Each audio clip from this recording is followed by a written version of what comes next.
Good morning, Facebook family and friends. Today it is Thursday, February 15th. We're halfway through February. February the 15th, the year is 2018. All my teeth are gone. I got one more. Okay, so my face is injured. I had to remove all these teeth over here on the side. They had to take 3 teeth out, and they had to take this one out. I'll be waiting to see. This is actually a cap. This is a crown. This is not the real tooth. So I tried to save that one, but it's killing me. It's not. So I spent a lot of money on these teeth. I've had to remove them out because I'm not getting the proper nutrients in my face. It's sore. This one, and there's one in the back that we were trying to save it so I can have something to attach this. I don't do implants. I'm going to do some type of bridge or some type of partial. And so we want to save that back too to attach to it. So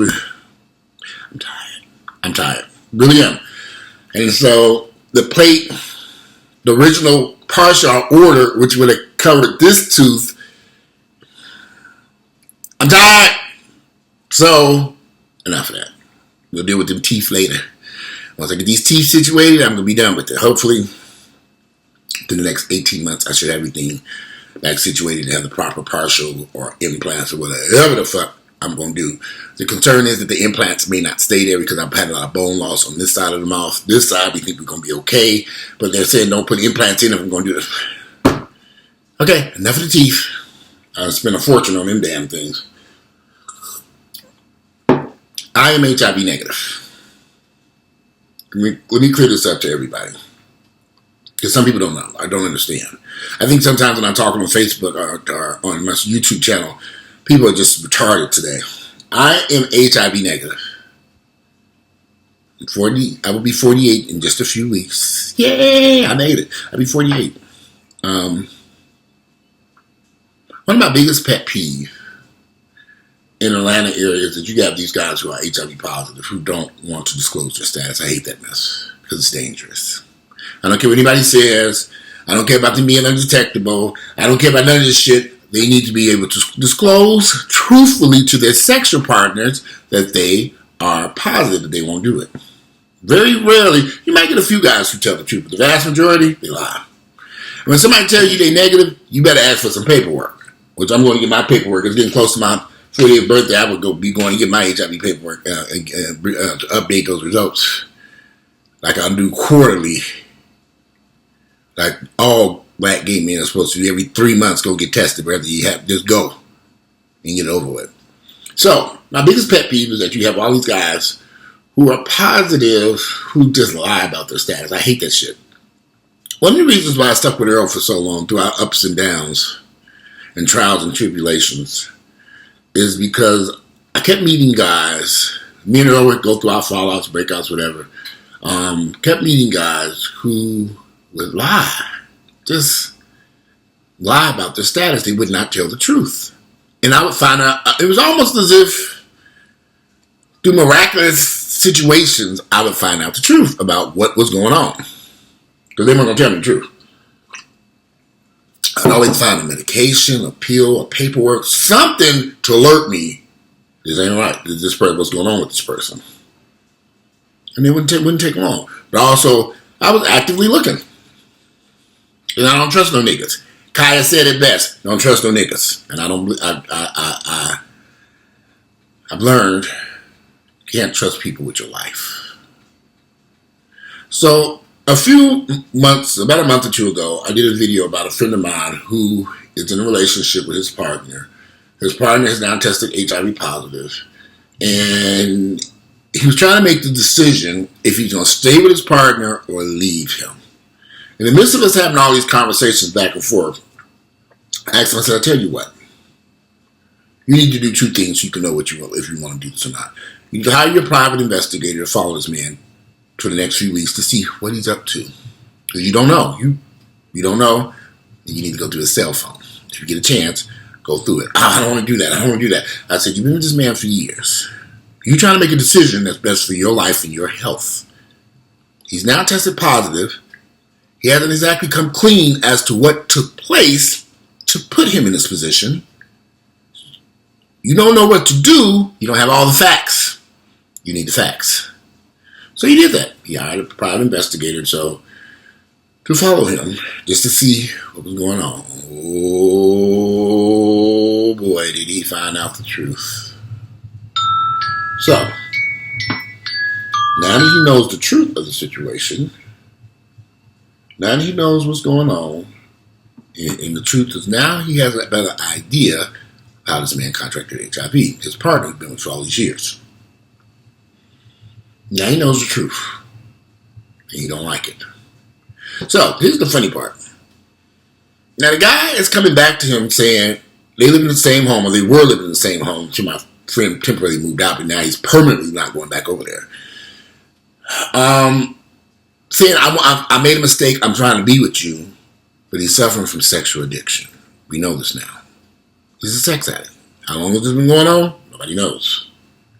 You're in a relationship, now you didn't get caught up in the sex scene. He's going to places he shouldn't be in a relationship. Even after he's tested positive, he's told his partner, he's trying to make this relationship work, he's still going to these places and participating in this reckless behavior. He would have known this had he not hired that private investigator. You know, it's hard for me to talk to these teachers, and y'all forgive me. Investigator. And he went through that cell phone. Finally. This is always where you're going to find the truth.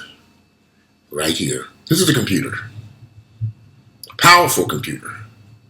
It holds all the keys. He went to that boy, they went to that man's cell phone. They've been together for years. He'd never done this before. He finally got him went through that cell phone. I was waiting to get the results back from the private investigator who was out following him since mid-December. 2 months. Following. Guy's compiling data, information. He's paying for this. It's not cheap. It's not expensive. But it's worth it. He needed to know. Was this man telling me the truth or not? I was hoping this man was being truthful. Because I was, but I don't know either. So I said, hire the private investigator. Get your facts. Now he has all his facts. Now he's better informed about how he should move forward. Move forward and on with his life. Unfortunately, they are married, so they're going to have to file for divorce. But now he has the stuff that really will help his case. Now he has the information. He has everything he needs. And this is not easy for him. This is painful. I get it. But he can't hang around. Because he'd be putting his life in danger. For the first time, I said, I tell you what, now you got the facts. And he told me what was going on. I literally had to pick myself. So I fainted a couple of times. Where am I? Jesus, is that you? I was lost. I had to pick myself up a couple of times off the floor. I had to literally pick myself up because I was like, oh my God. This is what this man has been doing. Smart, intelligent, brilliant, handsome, attractive man who's been his partner for years is out participating in sex parties, sex clubs, swingers events, all the while saying, I want to get back with you.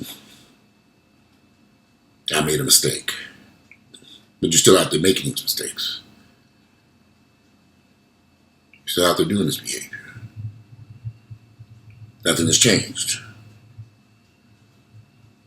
A lion never changes, a tiger never changes his stripes. So whenever this situation got started, because he doesn't know how long it's been going on. He doesn't know. It's been going on for a while now.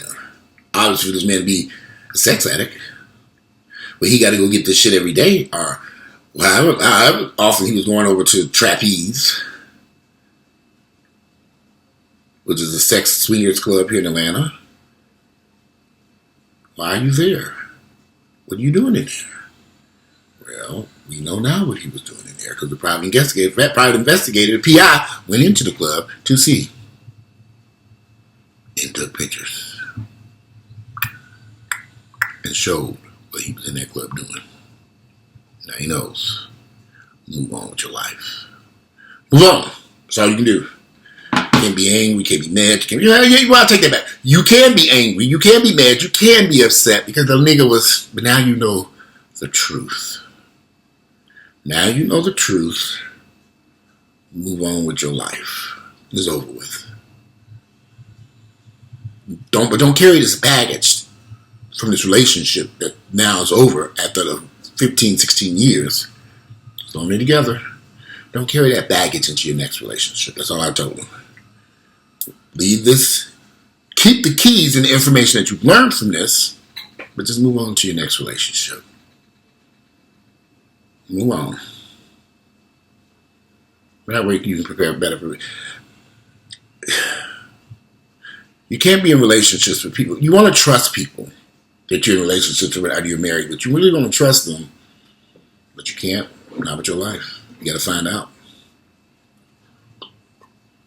There's too much vile shit going on in this world today. There's too many nasty people out here doing nasty stuff.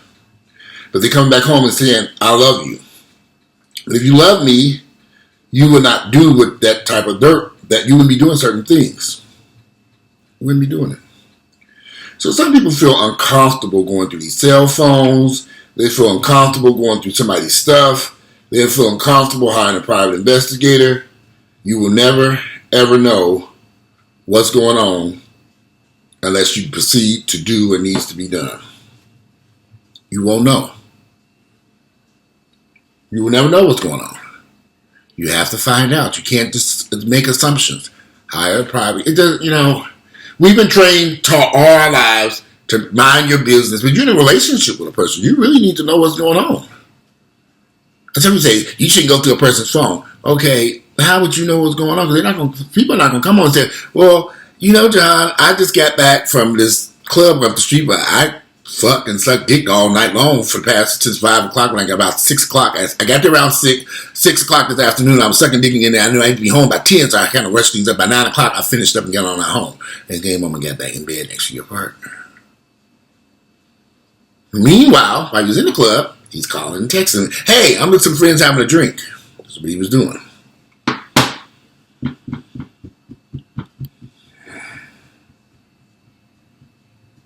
You gotta move on. Now that you know the truth, don't blame yourself. I told him don't blame yourself because you didn't know. Now you know. I said now that you know, you'd be a fool to go back over there. But once he found out that boy was positive, he moved out. And that man came home and said, I have to tell you something, I'm positive. He did do the right thing. At that time, I was wrong. So I said, before you leave, but he did the right thing. I was telling him to be patient and calm about this situation before you don't move too hastily. But he got his shit and got out. He wouldn't stay in he wouldn't find him a little rental. He couldn't stay in that house. He did the right thing so he can stop putting that distance in his heart. Now he knows. He said he would never go back to the house. He's gonna put the house gonna be put up for sale and sold. I said, okay. Better do it while his market is hot. Don't be waiting around dilly-dallying, put that bitch up for sale now and get rid of it. As soon as ASAP. You know you want out, get out. We done with it. And go on with your life. Divide up these businesses y'all have. And this is the sad part about it. They had a lot of stuff. Businesses, homes. And they had a lot of stuff that they shared. So now all that has to be divided up, or whatever they're going to do. Before they move on. But it's not his fault. He didn't do anything wrong. I said, don't beat yourself up. Don't allow what he did to impact your life. You're not positive, you're negative. You didn't get anything out of it. So, now pick up the pieces. I know it's hard. I do know. I know it's very complicated. Go seek the help that you need. He is seeking, getting help. That's a good thing. He's smart enough to go get the psychological help he needs so he can move forward. Because he knew he needed some help. So he can get out of that situation. Now that he knows everything too, he did all the right stuff. He moved out. He started seeking help. He distanced himself. He started doing all the right things. The correct steps to terminate a relationship and move forward so you get out of it healthy. And you can move on with life and maybe into your next relationship, whatever you want to do. He's young. He can move forward. That boy's only in the 30s. Shit, he ain't old like some people like 48, but he's young. He still has a life ahead of him. I've been with that man since they were in their early 20s. Move on. You're still young. You got plenty of life ahead of you. You achieved a great. You both have achieved great things together. Now you can achieve it on your own. You have the keys. You know how to proceed forward. It's not like you sitting over there with $5 in the bank. Y'all own several businesses, several, in a good position. Move on with your life. Be grateful you didn't get nothing out of it. You're still HIV negative. That's very important. Move on with your life. I stayed with Earl for all these years because I knew Earl wasn't out there doing this shit. How did I not? I know. Oh, I'm not a fool, honey. I kept track of that motherfucker because I wanted to make sure I was not putting myself in a position, allowing myself to be in a position. I'm not going to tell y'all how I kept track of Mr. Earl Banks, but I knew what was going on. I'm not a fool. I know the world we live in. I don't live in fantasy land over here. I do not live in fantasy land in Atlanta, Georgia. I know what's going on in these streets. I know who these niggas are. I know they operate.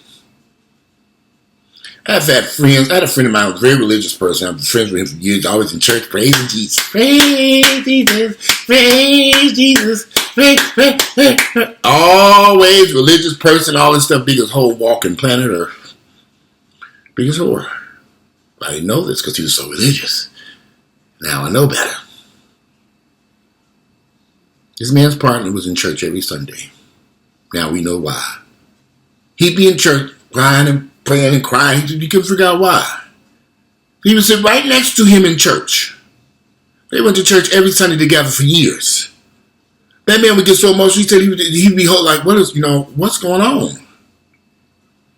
Them demons was eating at his ass. You sitting in church next to your partner. You know what you just did to them. Y'all, leave this shit alone, honey. This coffee getting cold. I need to do a reheat. You sitting up in church every Sunday next to your partner, knowing that you out there doing some vile, disgusting stuff. Be in church every Sunday.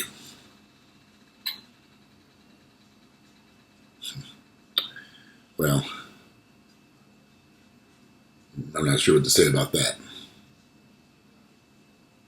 I'm just going to quote like Khia and say, don't trust these niggas. Don't trust them with your life.